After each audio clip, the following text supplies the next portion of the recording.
Bonjour à tous, bienvenue dans notre nouvelle vidéo. Nous avons vu avec vous une vidéo concernant la notion fondamentale de l'informatique. C'est l'informatique, la notion de virtualisation et puis l'installation d'un système d'exploitation Windows avec VMware Workstation.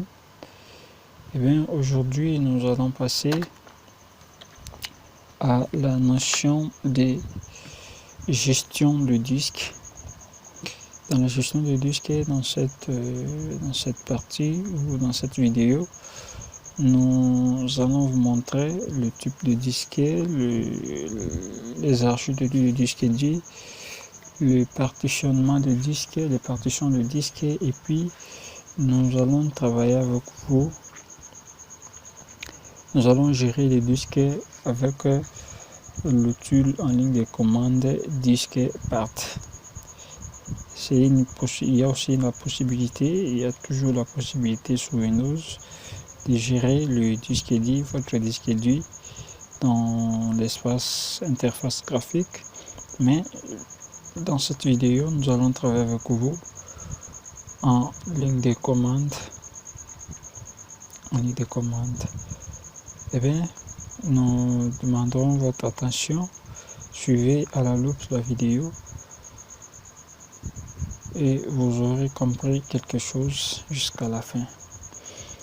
Et le premier point dans ce chapitre, on a défini le disque dit, on n'a pas voulu aller trop loin, on n'a pas voulu appliquer beaucoup de théorie, beaucoup de littérature, et nous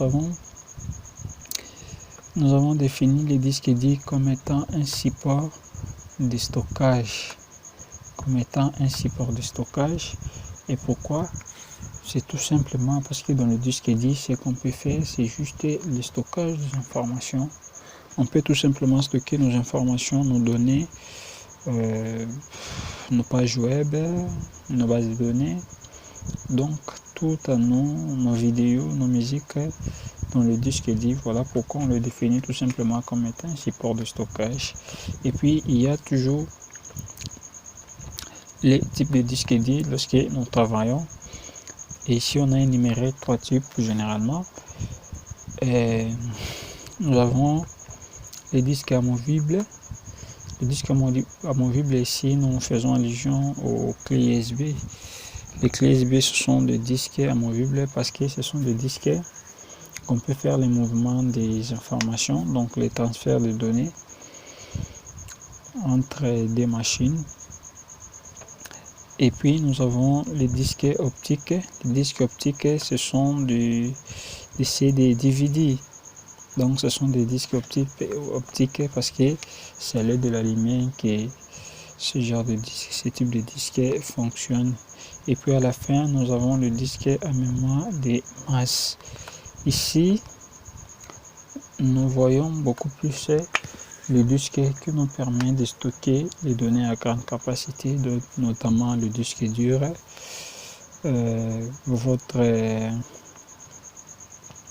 votre disque dur externe. Donc c'est des types de disques qu'on a énumérés ici comme étant des disques à mémoire de masse.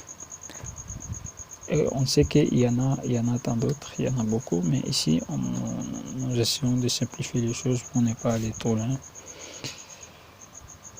L'architecture du disque. Actuellement, il y a deux formats de disques. On peut parler de format ou architecture, ça revient au même. Nous, ici, on parle de l'architecture. Vous allez voir ce format. Les formats de disques, on en a 2. Et ces formats de disques ont influencé aussi les formats des BIOS ou l'architecture des BIOS. Nous avons le format MBR et puis le format GPT. Le format MBR, Master Boot Record, c'est un format de disque qui a toujours existé bien avant. Ce format de disque permettant de stocker permettait de gérer le fichier de démarrage, les fichiers boot.ini, donc le fichier de démarrage des Windows. Sous Linux, on parle de Lulu ou Linux Load. Donc c'est le MBR qu'il a toujours géré. Et avec les MBR, ici on n'a pas beaucoup de complications, mais dans les MBR, nous devons comprendre, donc nous allons comprendre ça lorsqu'on parlera des partitions de disque. Donc dans les MBR, il y a une théorie sur les partitions de disque, tandis que le GPT n'en tient pas compte. Nous allons en parler dans le format des disques, dans les partitions de disques. Et ici, on a dit le format MBR, c'est un format de disque dur qui a toujours existé. Ce format, on pouvait installer le système à 32 bits, le système à 64 bits. Windows pouvait installer XP, Windows 12. XP par exemple, c'est un système, c'est une version de Windows qui n'est plus dans le marché, qui n'est plus à jour, mais avec un disque dur qui utilise le format MBR pour vous l'installer. Mais le GPT n'a pas à charge. Le GPT n'est pas à charge,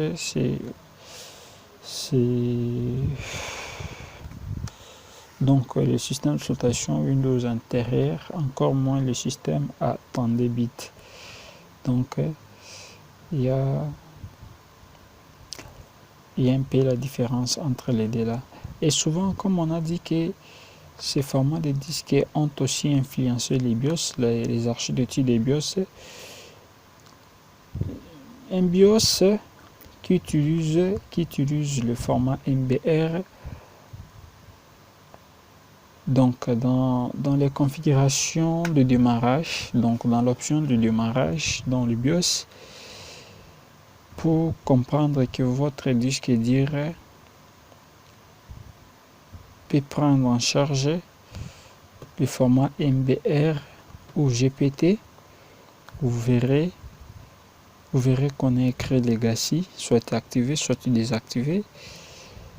Si c'est pas Legacy en français, vous verrez peut-être maintenance ou CMC. Donc si vous voyez ces trois mots, en anglais c'est Legacy, en français maintenance ou CMC.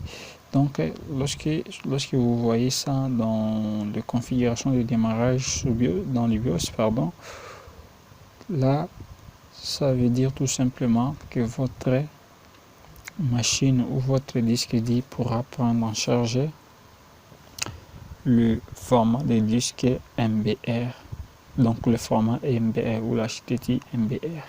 Excusez-moi pour la tautologie. Donc le GPT utilise les BIOS IFI. Lorsque vous voyez IFI, c'est-à-dire que IFI ou Secure Boot, lorsque vous voyez IFI ou Secure Boot, donc ça veut tout simplement dire que non, votre disque dur pourra prendre en charge les formats GPT. Eh bien, nous sommes maintenant dans la partition du disque. Une partition de disque, c'est tout simplement une segmentation logique d'un disque dur. Et puis, nous allons parler de table de partition. La table de partition, c'est une partie du disque ou de la partition donc c'est une partie du disque dur qui renferme les différentes partitions qui en font partie en fait. Et ces partitions de disque sont au nombre de 3. Généralement, on a trois partitions de disque dur. La première partition, on appelle ça la partition primaire ou principale.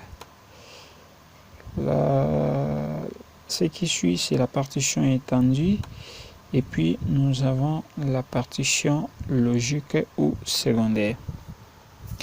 La partition primaire Donc, les partitions primaires, disons, les partitions primaires ou principales, ce sont des partitions, ce sont les toutes premières partitions qu'on peut retrouver dans un disque dur. Et ces partitions ne sont en nombre que de 4. On ne peut avoir que 4 partitions primaires dans un disque dur. Mais pendant les configurations, pendant les manipulations, vous allez voir, l'utilisateur ne pourra jamais dépasser 4 partitions. Lorsqu'il est en train de créer, lorsque l'utilisateur est en train de créer ces partitions, il ne peut jamais créer 4 partitions du disque. Parce qu'il y a des partitions aussi réservées qui font partie des partitions primaires ou partitions principales. Donc, l'utilisateur n'aura créé 3 partitions. Vous allez voir avec nous et vous comprendrez. Nous avons la partition étendue. Dans un disque dit, on ne peut avoir qu'une seule partition étendue. On ne peut jamais avoir 2, 3, 4 partitions étendues, mais on ne peut avoir qu'une seule partition étendue. Et cette partition unique, cette partition renferme les N partitions logiques sous Windows. Une partition logique sous Windows. Et les partitions logiques maintenant viennent juste après les partitions primaires. Lorsqu'on a les partitions primaires, lorsqu'on atteint déjà 4, donc ceux qui suivront, ce seront des partitions logiques.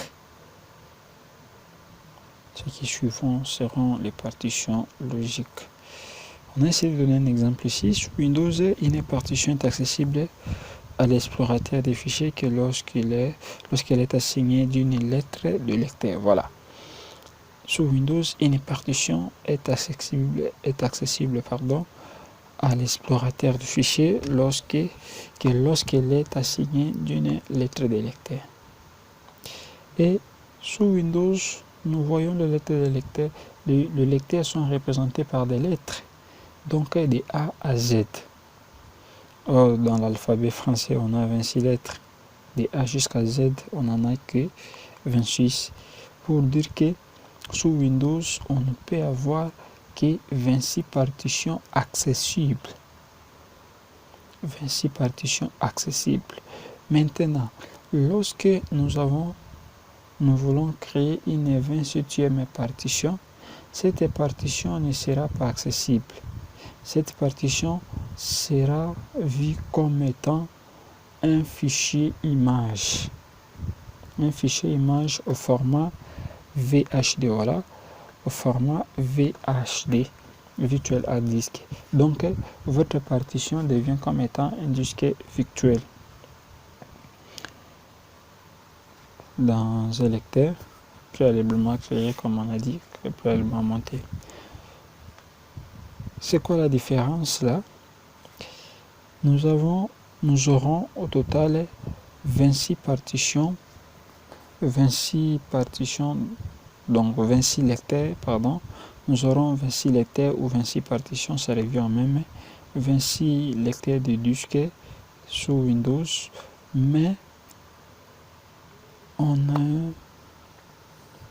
le 27e, donc, excusez, je vais dire quoi? Je vais dire, donc, on peut avoir 26 lecteurs comme des A à Z. Nous pouvons avoir 26 lecteurs de disques. Ces 26 lecteurs de disques, ce sont des disques qui sont créés d'une partition, qui sont à l'issue d'une partition non allouée. Donc, c'est lorsque la partition n'est pas allouée qu'on peut avoir tout cela. Mais les partitions 27e, 28 jusqu'à une partition qu'on pourra créer, ce seront créées dans des partitions allouées. C'est-à-dire quoi? Nous avons une partition qui est déjà montée et c'est dans cette partition que nous allons attacher notre 27e ou 28e partition qu'on aura créée.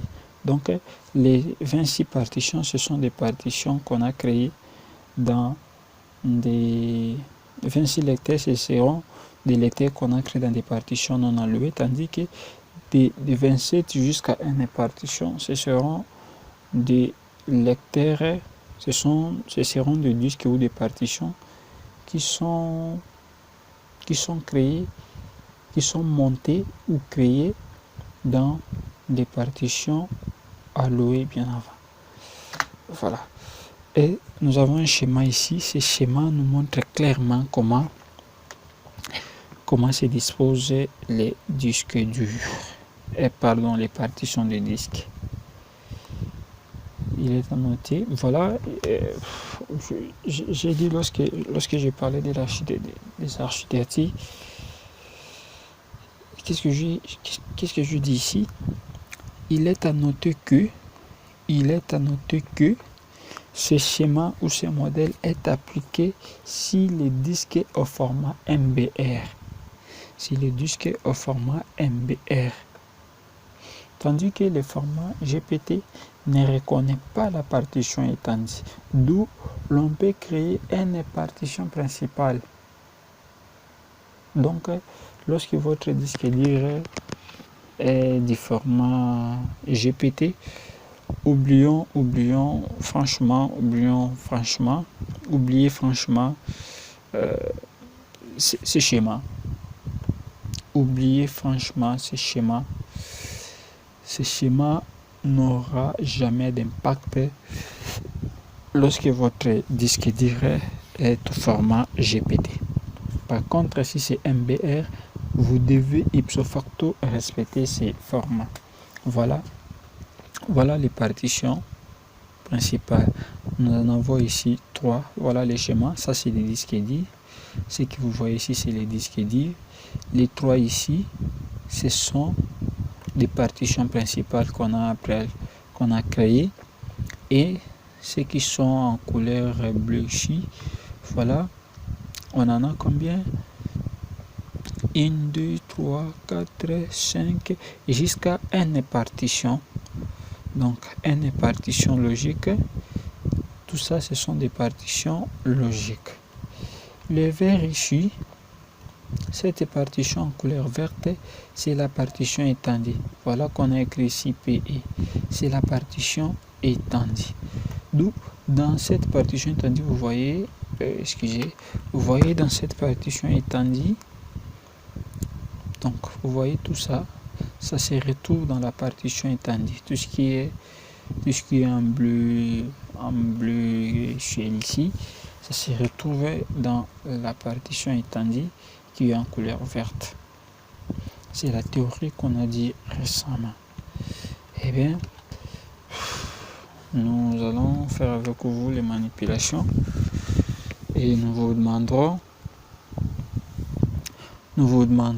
de suivre les manipulations dans la prochaine vidéo. Après tout ce que nous avons vu à ce service, je vous demande, abonnez-vous, aimez, partagez, contactez-nous, suivez-nous.